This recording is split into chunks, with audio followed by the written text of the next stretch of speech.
Friends నమస్తే, నేను మీ Battini motivational speaker. మనుషులకి మహారాజులకి ఉన్న తేడా ఏంటి?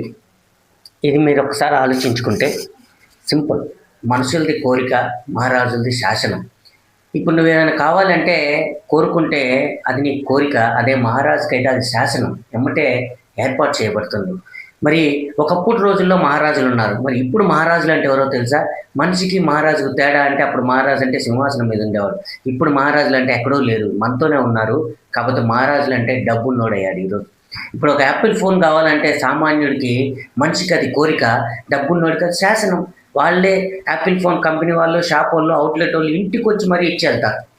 సో ఇప్పుడు నీకు ఒక కార్ కావాలి, బెంజ్ కార్ అంటే సామాన్యుడికి ఏమో కోరిక, అదే డబ్బున్నోడికి అది శాసనం. విత్ ఇన్ ద డేస్లో బర్త్డే రోజు ఉదయం 10 ఇంటి ముందు ఉండాలి అంటే ఆ టైంకి కంపెనీ వాళ్ళు తీసుకొచ్చి వాళ్ళ ఇంటి ముందు పెట్టేసి వెళ్ళిపోతాయి పరిస్థితి, తాళం ఇచ్చి మరి.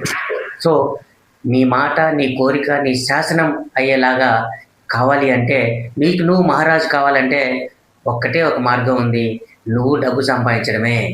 సో ఫ్రెండ్స్, డబ్బు చాలా విలువైంది, తెలుసుకోండి. Thank you very much.